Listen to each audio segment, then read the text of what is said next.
dear viewers, and welcome to this makeshift studio live in Lodwar in Turkana County, focusing on matters women in leadership. And we have the privilege of engaging two esteemed senators.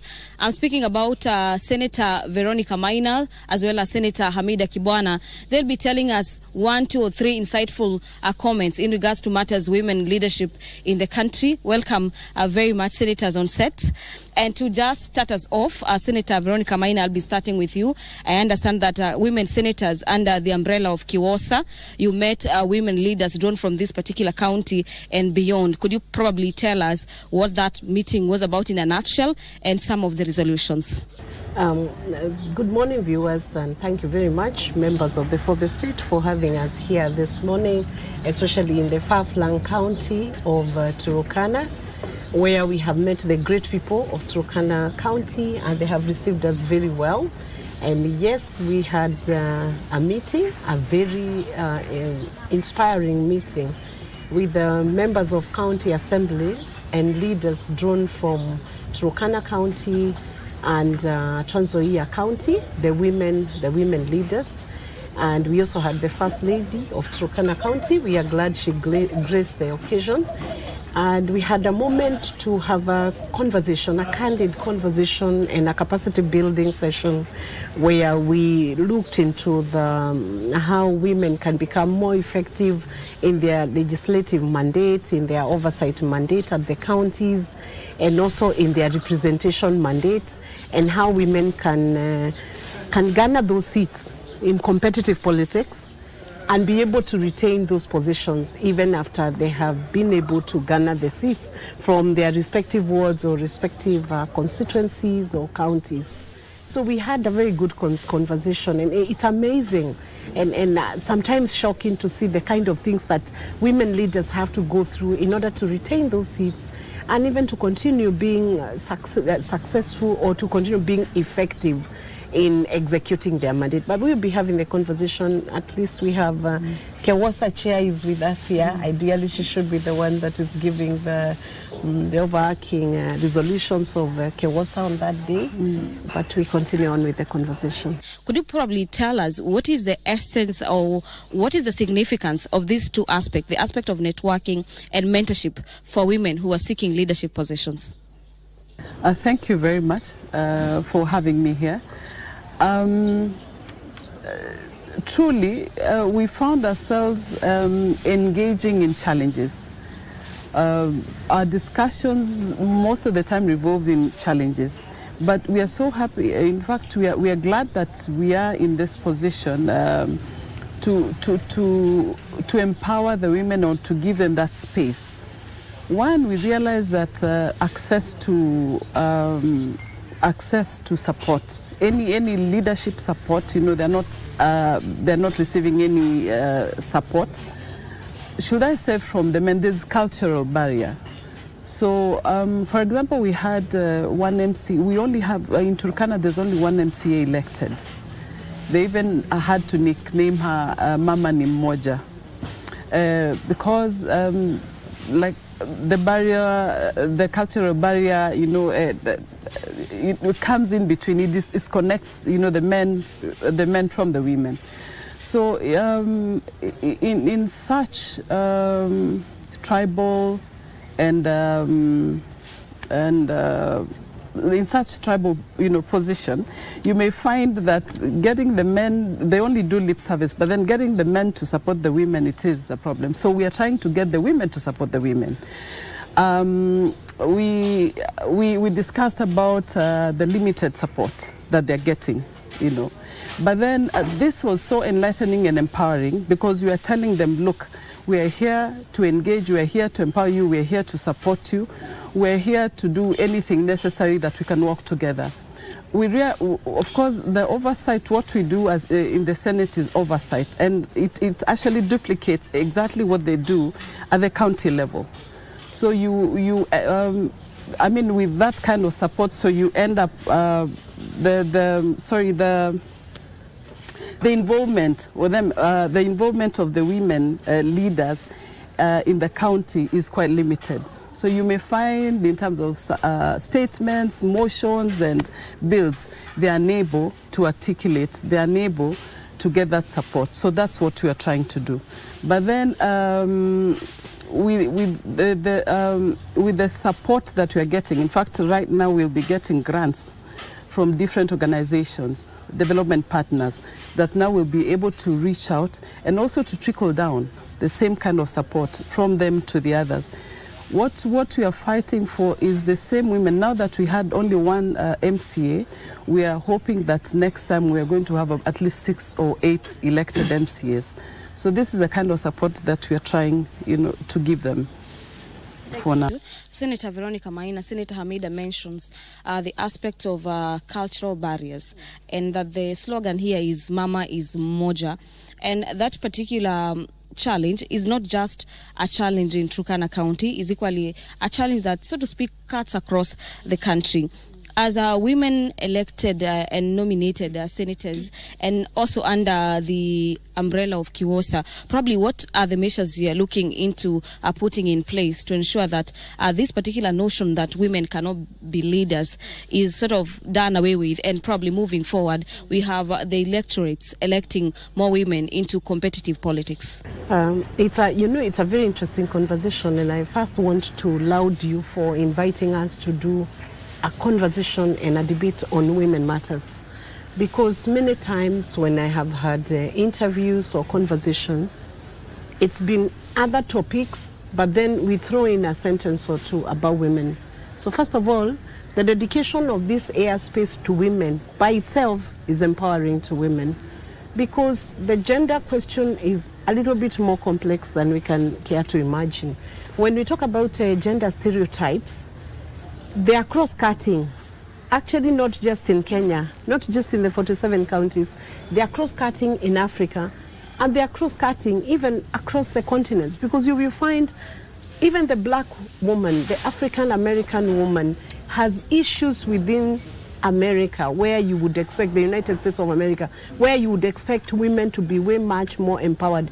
And indeed, they are much more empowered than we are in Africa, because you'll find they can speak, they have a voice, they have a space within which they are told the minorities and women are able to speak a little louder. Now, coming back to the context of our counties, specifically like the Turkana, then you find when you're in a far-flung place like Turkana County, which is really, the culture will be strong. The development, the face of development where the community is such that the women's place is already like cast in stone. They're expected to be within the domestic setting. They're expected to be the ones nurturing the children. They're expected to be the ones maybe here, even building houses, or having to fetch water. Those roles by themselves, they are called gender roles. They usually then define, beginning from the domestic setting, they are cascaded to the public space. Now, when they are cascaded to the public space, when the woman comes in now to ask for, say, a governance seat or a constituency seat, people tend to think she should be doing something a little not in the space of leadership. That by itself impacts the thinking of the electorate on what kind of positioning they should give women. So we have the issue of gender stereotypes, gender roles. What roles are we ascribing to the girl child as she grows? What roles are we ascribing to the boy child? Because at a later date, it translates into how we see women. Like, for instance, if I'm introducing an engineer without putting a gender, I introduce this engineer who is about to enter the stage and address the people. In their minds, the person who will come into their minds is a male character. It will not be a woman.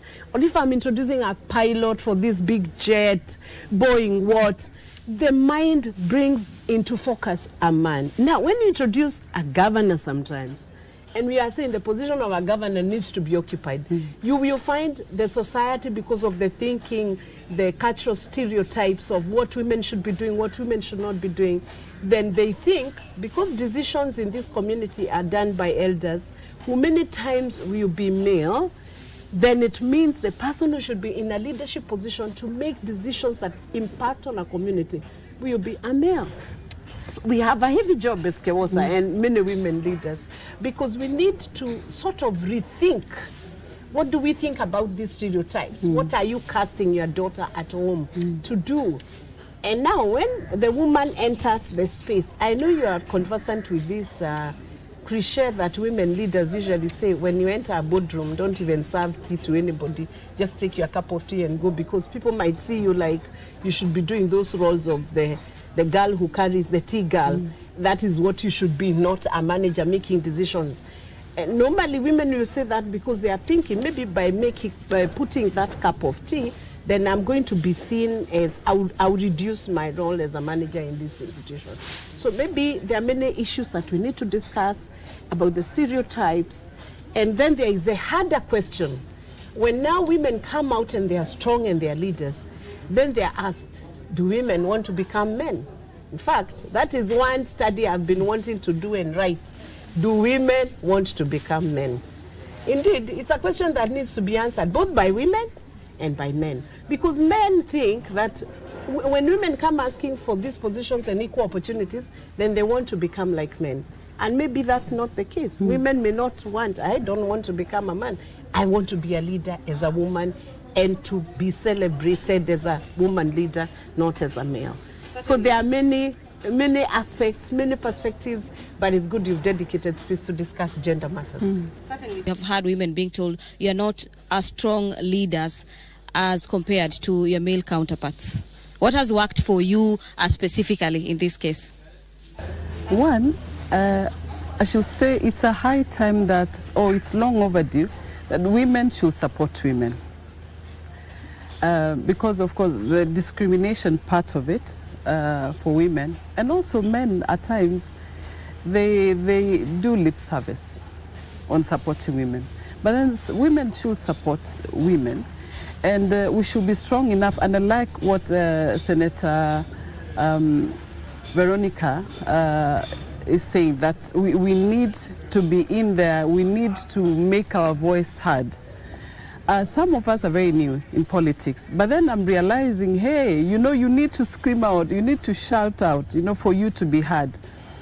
This was very different, you know, from maybe the roles that we played during, you know, the other times. But then we need to take up this space and make it happen. Like the activities we've been having for KBC, we didn't even have to, you know, it's showing exactly what women leadership is all about. For example, we had medical camp. How many people were treated? More than 200 patients were treated. Patients definitely because they were unwell. So we had this for 2 days. We managed to, you understand, to bring that kind of support to Turkana. We were discussing also about bringing some water, doing water wells also in Turkana, Isiolo, Masabit. That is also, you know, equally support. So I'm saying with this action, and our male senators keep on actually, they've been wondering where we're getting the funds from. But then this is from our own support. Actually, we've never had any development partners. It's from our own support. So we can create that space for women, for us to be heard. Now they understand what women leadership is all about. So if you don't have that chair, you know, you need to put your chair, you need to grab that chair and place it where the men are, and shout it out that we are able to you know, we are equally the same. I remember our honorable speaker retaliated and said what men can do, we all know that a woman can do better. So I think this is the space that we need to claim, and it is a challenge, but I'm sure by give it 2027. I am so sure that the spaces that we claim, both from members of parliament, both from Senate and National Assembly, we shall be recognized, and we are actually we are paving way for others. If not us, maybe others will do, but then at least our voice should be heard. The women outside there who are seeking or who aspire to get to the positions of leadership, what did you tell them in 30 seconds, Senator? Yes. First, I had wanted to talk about male inclusion, because this conversation cannot work or cannot succeed without us including our brothers. And one of the challenges we got yesterday from our honorable speaker is that we must have the men in the room, and we must stop having conversation with just women, a fact that I fully agree with and fully ascribe to. But for the aspirants who are aspiring, I just want to tell you that women are capable leaders. We have so many examples of successes of women who have made it. Look at our 7 governor women who are in office right now. And I know if you watch and track those counties that are led by women governors, there will be some of the lead counties in the Republic of Kenya. So take up the mantle, prepare yourself, don't shy away, be strong, and know that you can make it. It is all in your mind. If you can defeat that battle in your mind, just make sure you can move. You'll be 50% successful by making a decision that affirms you that you're a leader. But you must affirm yourself first before people affirm you. Because if I come and I find a woman leader who is not clear that they are leaders, do you think I'm going to follow such a leader? You've got to be strong enough to know you are able to do it so that you can do it for yourself and you can do it for your family, for other ladies, and for the community. Thank you, Senator Veronica Maina. Senator Hamida, briefly speak to us about the aspect of bridging the gender gap. We cannot keep on speaking that women are underrepresented and women are not going for those particular competitive seats, as Senator Veronica Maina highlights. Briefly, in a few seconds, talk to those aspiring to go for leadership positions. I want to say the government should enforce the rules, so that at least we move ahead and just to resist the political resistance. But then women, as women, we can, wanawake tunaweza, we shall be doing the mentorship, and trust you me, the kind of work that KEWOSA will do, we shall empower the women, we shall make their voice heard. And in these 4 years to come, we shall be able, we shall hold that mantle, and we shall say, let us work together, we shall mentor them, and let them not fear. Let them not fear. Some of us are not politicians, but we are here. Politically, we are stable, and we shall make their voice heard. Thank you so much. Allow me to end this here. It's ultimately one of the wide topics to engage on, and we'll be inviting you to our studios in Nairobi so you can call us for the 2-3 gender rule, because we've not spoken about it, and we need to speak into that question. Sure. It's one of the questions in the National Dialogue Committee, and it's an important question that we need to speak into. Thank you so much. Senator Veronica Maina. Our dear viewers, we've been engaging Senators Veronica Maina as well as the chair of KEWOSA, that is the umbrella body of women senators in Nairobi and across the nation, that is Senator Hamida Kibwana. My name is Gladys Mungai. Allow me to hand you over to our studio so you can continue enjoying and watching the rest of our programming. Thank you.